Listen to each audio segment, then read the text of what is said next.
discuter tranquillement.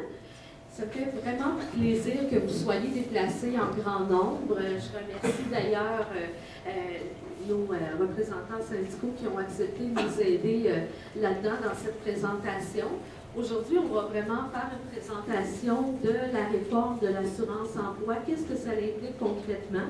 J'ai la critique pour le NPD au niveau de l'assurance-emploi qui est avec moi, qui est Mme Anne-Marie Day, députée de Charlebourg, Haute-Sainte-Charles.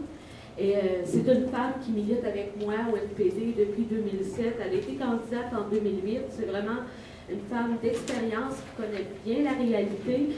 C'est quelqu'un que je respecte énormément et je crois qu'elle va pouvoir vraiment vous en apprendre beaucoup. Probablement que même elle comprend mieux la réforme que la ministre elle-même. Donc, ça va aller beaucoup mieux pour vous. Ça va pouvoir lui poser des questions à la fin ou pendant la présentation si c'est vraiment pas clair. Donc, je vais lui laisser la parole, mais encore une fois, ça me fait vraiment plaisir de l'accueillir chez moi dans ces mois hivernaux au froid qu'elle a décidé de venir se tenir au chaud avec la population témiscalcitienne. J'en suis d'autant plus contente.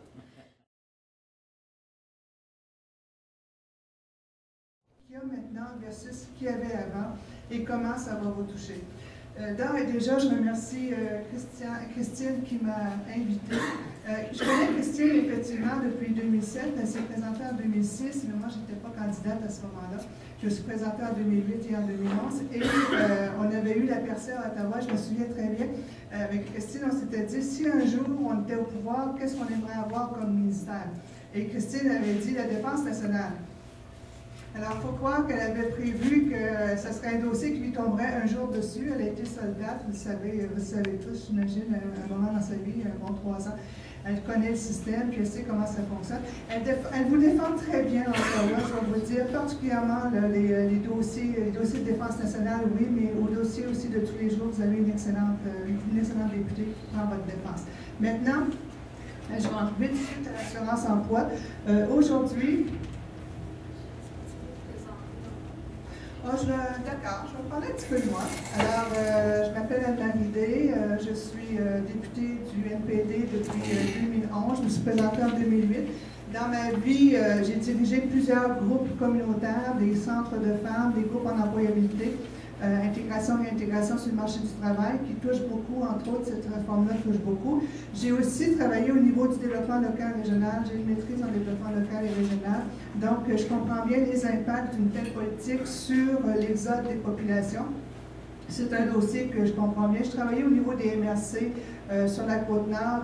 J'ai fait ma jeunesse à Québec, mais j'ai fait 15 ans de travail sur la Côte-Nord, 15-17 ans, parce que coupé par 3 ans en Gaspésie. Je suis native de la Gaspésie. Alors mes racines sont en région, puis mon développement social, il n'y avait pas d'université, évidemment, sur la Côte-Nord. Alors, on a retourné dans la région de Québec pour que mes filles puissent profiter des universités et aller à leur tour aux études.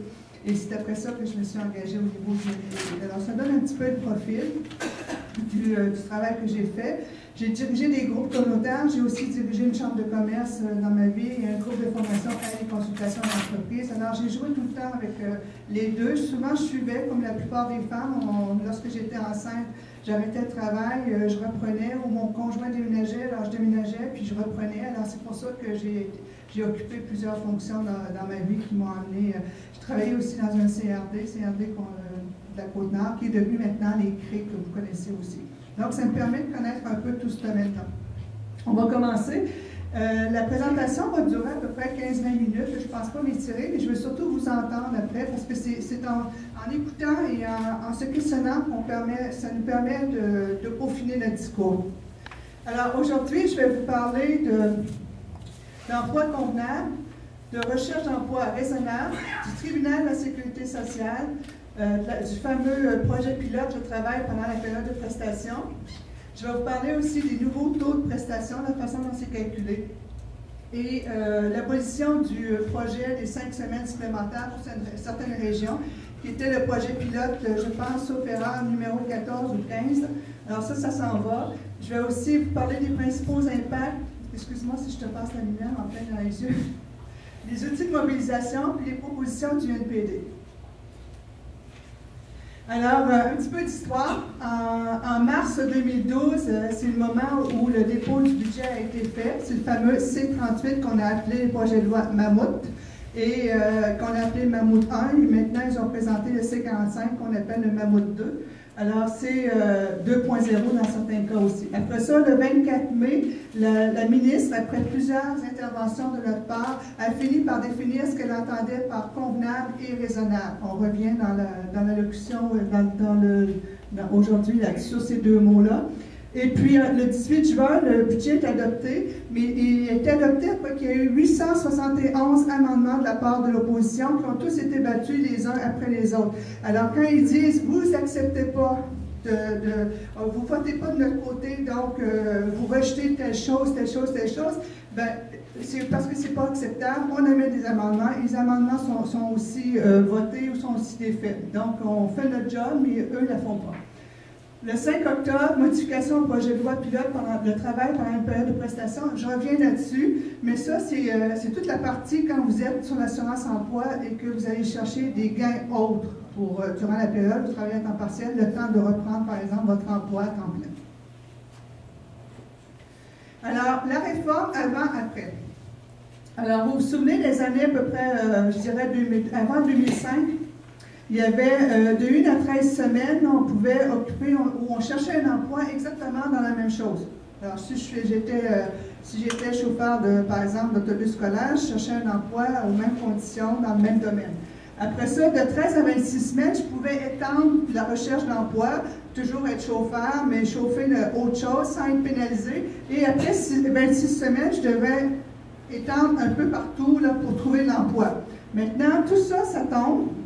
Et on passe tout de suite, comme si on était rendu à la 26e semaine. Avec la réforme, on doit chercher tout de suite un travail là où il y a du travail. C'est très facile. Il y a une petite boîte carrée là, puis il y a des travailleurs potentiels là. Alors, les travailleurs doivent aller dans la petite boîte carrée et occuper l'emploi. C'est très simple. Et ça ne tient pas compte du facteur humain ou des facteurs humains, sauf dans certaines conditions. Je vais vous les dire tout à l'heure.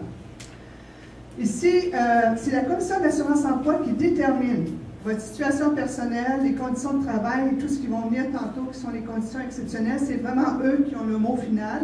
Et on crée 3 catégories de chômeurs. Alors, je vais vous les expliquer un petit peu plus loin. Alors, quels sont au niveau de l'emploi convenable, on a fini par leur faire définir c'était quoi. Alors, par exemple, s'il y a une grève ou un lockout, la situation familiale, si par exemple vous avez une personne, l'état de santé, un transport limité, vous n'avez pas de voiture. Alors si vous n'avez pas de voiture, vous n'êtes pas obligé d'aller travailler à 100 km plus loin. Disponibilité en dehors des heures de travail. Alors ça, je vous mets une bémol ici là, tout de suite parce que vous devez être disponible aussi. Supposons que vous travaillez de 8h à 4h d'après-midi, vous devez être disponible pour travailler aussi de 4h à minuit. Là. Ça c'est fini là, de dire je travaillais de jour, je vais retravailler de jour. S'il y a un emploi disponible le soir, il y a un employeur, il y a la petite boîte carrée, puis vous êtes le travailleur, mais vous devez le prendre. Vous ne pouvez pas dire moi je ne travaille pas le soir. Peux-tu revenir sur le diapo précédent? Merci. Alors, le temps de déplacement, vous savez qu'on l'a établi à 1 heure de déplacement ou 100 km. Le type de travail, responsabilité, tâches, qualification, puis le salaire sont en ligne de compte. Maintenant, on a créé 3 types de travailleurs. 3 types trois types de prestataires. On a les prestataires qu'on connaît le plus, qui sont les prestataires fréquents. Ça, c'est le travail saisonnier, parce que ce n'est pas le travailleur qui est saisonnier, c'est le travail qui est saisonnier. Il y a peut-être des petites coquilles dans la présentation, mais on va la corriger.